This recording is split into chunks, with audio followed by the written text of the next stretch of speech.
Bonjour et bienvenue sur Memento Viver. Dans le chaos du monde moderne, où les distractions sont reines et où les émotions nous ballottent sans cesse, une question se pose. Où se trouve le véritable pouvoir? La réponse des stoïciens, ces philosophes de l'Antiquité, est limpide. Le pouvoir suprême ne réside pas dans le contrôle du monde extérieur, mais dans la maîtrise de notre monde intérieur.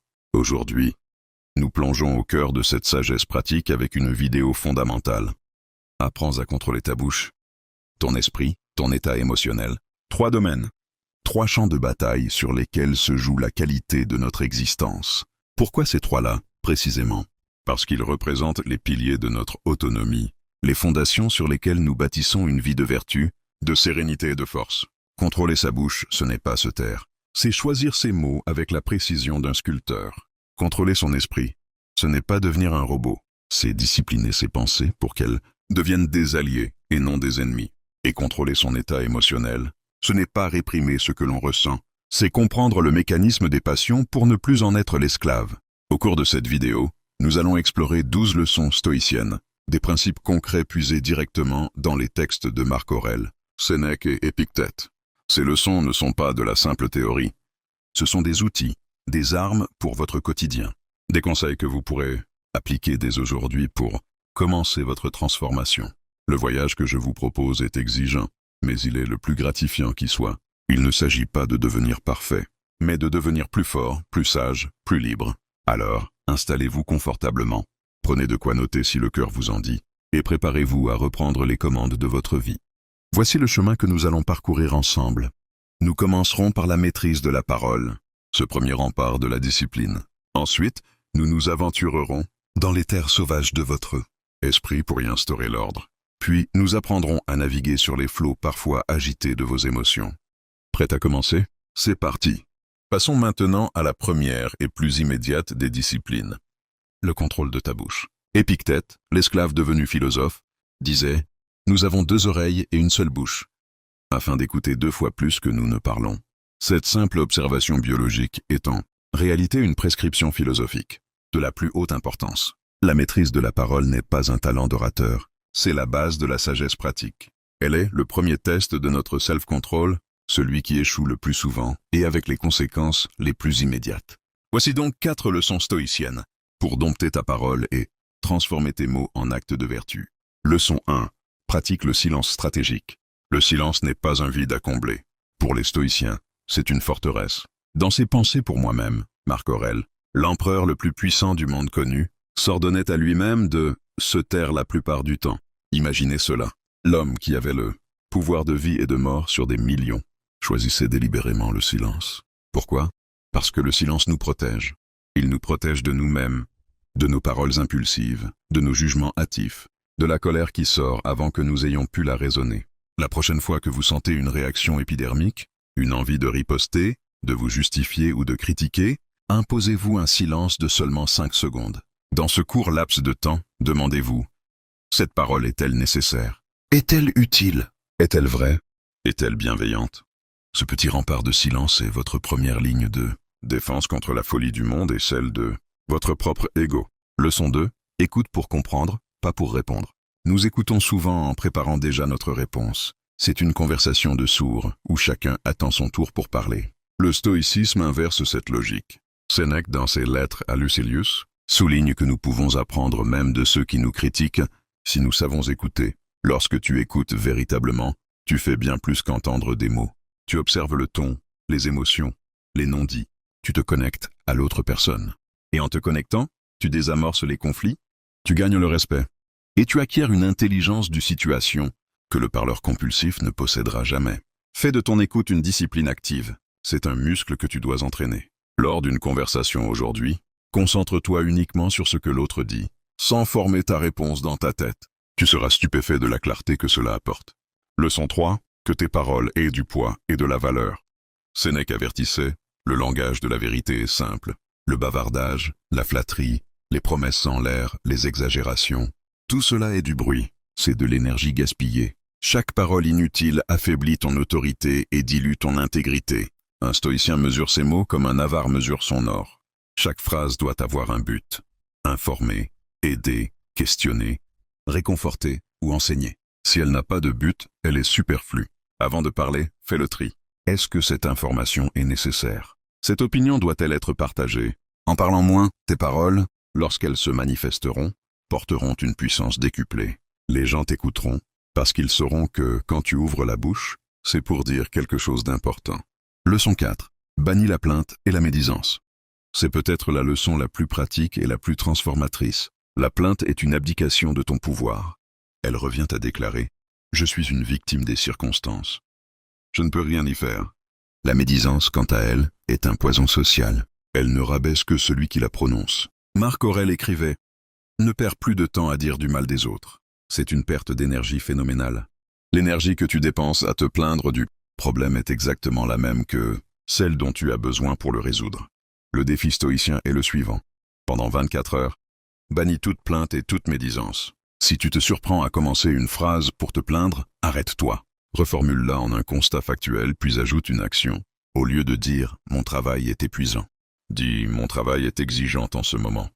Donc je vais m'organiser pour prendre des pauses plus régulières. » Tu passes du statut de victime à celui d'acteur. C'est un changement radical. En maîtrisant ta bouche, tu construis les fondations de tout le reste. Tu économises une énergie mentale précieuse. Tu évites des conflits inutiles et tu bâtis une réputation de personne fiable et pondérée. Tu deviens celui qui agit et non celui qui réagit. Cette discipline de la parole est le prélude, indispensable à une maîtrise, bien plus grande, celle de ton propre esprit. Car c'est dans le théâtre de l'esprit que tout se joue. Et justement, parlons de cette forteresse intérieure. Comment contrôler les pensées qui, sans permission, deviennent les reines de notre monde intérieur? C'est l'objet de notre prochain chapitre, le contrôle de l'esprit. Si la parole est la première frontière, l'esprit est le royaume tout entier. C'est ici, dans le silence de vos pensées, que les batailles décisives se gagnent ou se perdent. Épictète, avec la clarté d'un chirurgien de l'âme, posait ce diagnostic implacable. Ce qui trouble les hommes, ce ne sont pas les choses, mais les jugements qu'ils portent sur les choses. Voici le cœur même de la doctrine stoïcienne. Votre anxiété, vos peurs, vos colères, ne sont pas directement causées par un événement extérieur, mais par l'interprétation que votre esprit en fait. Reprendre le contrôle de votre esprit, c'est donc reprendre le contrôle de votre réalité. Voici 4 leçons pour devenir le souverain de vos propres pensées. Leçon 5. Pratique l'examen du jugement. Chaque fois qu'une pensée négative ou perturbatrice surgit, mon patron est énervant. Cette situation est un désastre. Arrêtez-vous. C'est le moment le plus crucial. Ne laissez pas la pensée passer comme un train en marche. Interceptez-la et posez-vous cette question. Stoïcienne fondamentale, cette pensée est-elle un fait ou est-ce mon jugement? Mon patron a haussé le ton est un fait. Mon patron est énervant est un jugement, une interprétation. Peut-être a-t-il eu une journée éprouvante. Peut-être est-il sous pression? En disséquant ainsi vos jugements, vous leur retirez leur pouvoir émotionnel. Vous passez du mode réactif, je suis en colère, Au mode analytique. Je constate que j'ai formulé le jugement que cette situation est injuste. Ce simple espace de conscience est la racine de toute liberté intérieure. Leçon 6. Visualise les obstacles à l'avance. Premeditatio malorum. Les stoïciens ne sont pas des rêveurs naïfs. Ce sont des réalistes qui se préparent au pire pour savourer le meilleur. La premeditatio malorum, la méditation des mots, il est un exercice de lucidité courageuse. Chaque matin, prenez quelques minutes pour visualiser les défis qui pourraient survenir dans votre journée. Un rendez-vous annulé, un retard dans les transports, une critique d'un collègue, une tâche qui prend plus de temps que prévu. Mais ne vous contentez pas de les redouter. Visualisez-vous les affrontant avec calme, compétence et vertu. Voyez-vous rester serein dans les embouteillons, courtois face à la critique, flexible face aux contretemps. En faisant cela, vous désarmez l'effet de surprise des événements négatifs. Lorsqu'ils se produisent, et ils se produiront, ce ne sera pas une catastrophe, mais simplement la réalisation d'un scénario auquel vous êtes déjà préparé mentalement. Vous les accueillerez non pas avec panique, mais avec la résignation du guerrier qui savait que la bataille aurait lieu. Leçon 7. Concentre-toi sur le présent immédiat. L'anxiété est la peur d'un futur imaginaire. Le regret est la fixation sur un passé immuable. L'esprit non discipliné vagabonde sans cesse entre ces deux illusions. Marc Aurèle se rappelait sans cesse. N'emprunte pas de troubles inutiles en imaginant tout le futur possible. Contente-toi de la situation présente. Votre point de pouvoir n'est ni hier ni demain. Il est dans l'action que vous pouvez poser ici, maintenant, dans cet instant précis. Lorsque vous vous sentez submergé, recentrez-vous sur la tâche la plus petite et la plus concrète qui soit. Que puis-je faire dans les 5 prochaines minutes? Il peut s'agir de ranger votre bureau, de rédacter un seul paragraphe, de faire une respiration profonde. En vous ancrant dans le présent immédiat, vous coupez le carburant de l'anxiété et vous retrouvez votre capacité d'action. Le futur se construira pierre par pierre, à partir de ces moments présents bien utilisés. Leçon 8.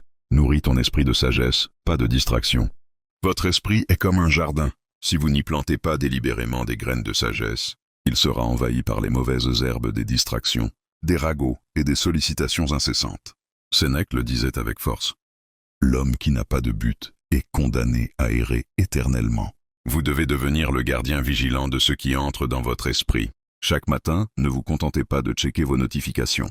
Prenez ne serait-ce que 10 minutes pour lire une page de philosophie, un passage des Pensées pour moi-même, ou pour méditer sur un principe stoïcien.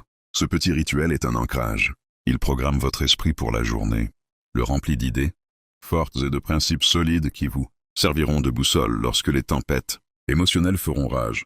Vous ne pouvez pas contrôler toutes les pensées qui surgissent, mais vous pouvez choisir celles que vous allez nourrir et laisser grandir. En disciplinant votre esprit, vous construisez la forteresse intérieure dont parlait Marc Aurèle, un lieu imprenable où la sérénité règne, quelles que soient les circonstances extérieures. Mais une forteresse peut être assaillie par des forces puissantes, les émotions.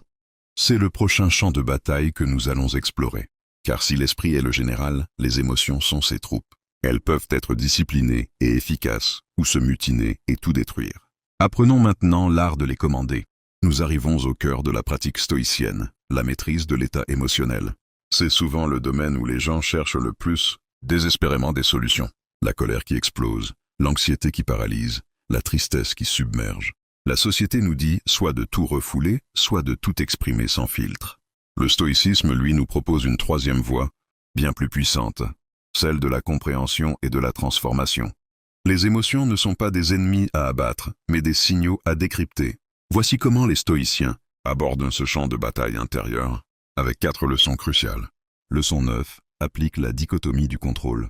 C'est le fondement, le principe sans lequel rien d'autre ne tient. Épictète l'a résumé ainsi. Certaines choses dépendent de nous, d'autres non.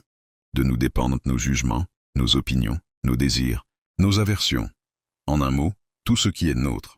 Ne dépendent pas de nous notre corps, les biens matériels, notre réputation, les charges que nous occupons, en un mot, tout ce qui n'est pas notre fait. Prenez un moment pour digérer cela. Votre réputation ne dépend pas entièrement de vous, mais la façon dont vous réagissez à une critique, si. Le résultat d'un entretien ne dépend pas entièrement de vous, mais la qualité de votre préparation, si. Dès qu'une émotion négative monte en vous, posez-vous immédiatement cette question. Sur quel aspect de cette situation ai-je un contrôle réel et total? Recentrez toute votre énergie sur cette petite part de liberté qui vous appartient. Lâchez prise sur le reste. Ce simple acte mental est libérateur. Il transforme l'anxiété paralysante en action concentrée et efficace. Leçon 10. Diffère ta réaction. Sénèque, dans son traité de la colère, donne un conseil d'une simplicité géniale. Lorsque tu sentiras la colère monter, la première chose à faire est de te taire. Il ne dit pas de ne jamais la ressentir, il dit de ne pas lui obéir sur le champ. La colère, la peur, la frustration sont comme des vagues. Elles ont une crête d'intensité qui finit toujours par retomber. Votre travail est de ne pas agir pendant cette crête. Lorsque vous sentez la morsure de la colère, imposez-vous un délai. Retirez-vous, ne serait-ce que pour 1 minute. Allez boire un verre d'eau. Respirez profondément. Laissez la chimie du corps se calmer. Une fois l'intensité retombée, vous pourrez alors examiner la situation avec la raison, et non avec la passion.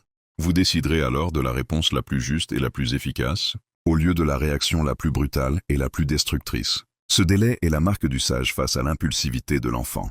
Leçon 11. Revisite tes impressions, comme le ferait Socrate. Marc Aurèle utilisait une technique qu'il appelait « démonter » ses impressions. Une impression est la perception immédiate et souvent chargée émotionnellement que nous avons d'un événement. Par exemple, l'impression « il m'a manqué de respect » peut déclencher une rage immédiate. Marc Aurèle nous invite à ne pas accepter cette impression au premier degré. Il faut la démonter et lui appliquer la raison. Posez-vous des questions socratiques. En quoi cela me nuit-il vraiment? Est-ce que mon caractère et ma vertu en sont affectés? La personne qui a agi ainsi était-elle peut-être dans l'ignorance? En démontant l'impression, vous réalisez souvent que la menace est une illusion.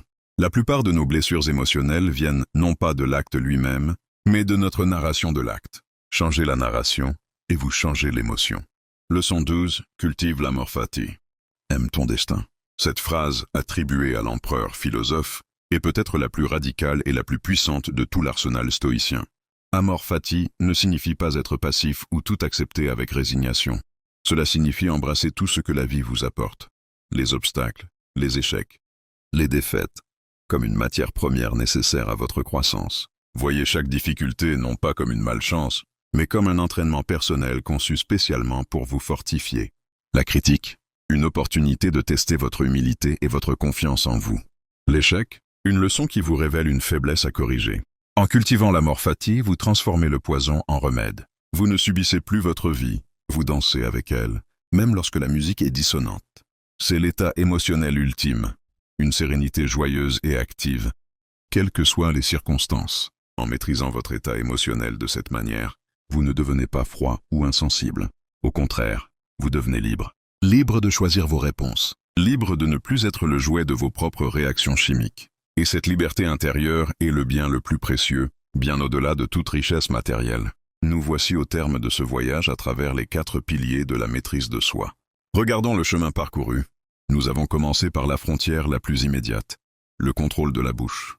En apprenant à écouter, à peser nos mots, à bannir la plainte et la médisance, nous avons érigé le premier rempart contre le chaos extérieur et intérieur. Puis, nous sommes entrés dans le théâtre de l'esprit. En examinant nos jugements, en pratiquant la premeditatio malorum, en nous ancrant dans le présent et en nourrissant notre jardin mental de sagesse, nous avons pris le commandement de la forteresse. Ensuite, nous avons navigué sur l'océan souvent agité des émotions. En appliquant la dichotomie du contrôle, en différant nos réactions, en démontant nos impressions et en cultivant l'amor fati, nous avons appris à danser avec la tempête, sans nous y noyer. Enfin, nous avons redéfini notre rapport à l'argent. En pratiquant la vertu de modération, en distinguant le coût réel du coût caché, en vivant volontairement, la simplicité et en voyant l'argent comme un outil et non un but, nous avons conquis notre liberté financière, qui n'est autre que la liberté tout court. 12 leçons, 12 outils, 12 armes pour reprendre les commandes de votre vie. Mais rappelez-vous les mots de Sénèque. Ce n'est pas parce que les choses sont difficiles que nous n'osons pas. C'est parce que nous n'osons pas qu'elles sont difficiles. Le stoïcisme n'est pas une philosophie que l'on admire dans les livres. C'est un art de vivre que l'on forge dans l'action chaque jour. Il ne s'agit pas d'être parfait, mais d'être en progrès constant. Un jour à la fois, une décision à la fois. Votre mission, si vous décidez de l'accepter, commence maintenant. Pas demain. Pas lundi prochain, maintenant. Choisissez une de ces 15 leçons. Juste une, et appliquez-la, avec une discipline de fer pendant les 7 prochains jours. Maîtrisez-la, incarnez-la, puis passez à une autre. Le chemin de la vertu est exigeant, mais c'est le seul qui mène à une vie véritablement libre, sereine et puissante. Une vie où vous n'êtes plus le jouet des circonstances, mais l'architecte de votre destin. Souvenez-vous du nom de cette chaîne, Memento Vivere. Souviens-toi de vivre. Et vivre, ce n'est pas subir. C'est agir avec sagesse, courage et maîtrise. Merci de m'avoir suivi jusqu'au bout. Si cette vidéo vous a apporté de la valeur, likez-la, partagez-la à quelqu'un qui en a besoin. Et abonnez-vous en cliquant sur la cloche, pour ne manquer aucun de nos prochains voyages philosophiques. La balle est dans votre camp. Le pouvoir est entre vos mains. Utilisez-le.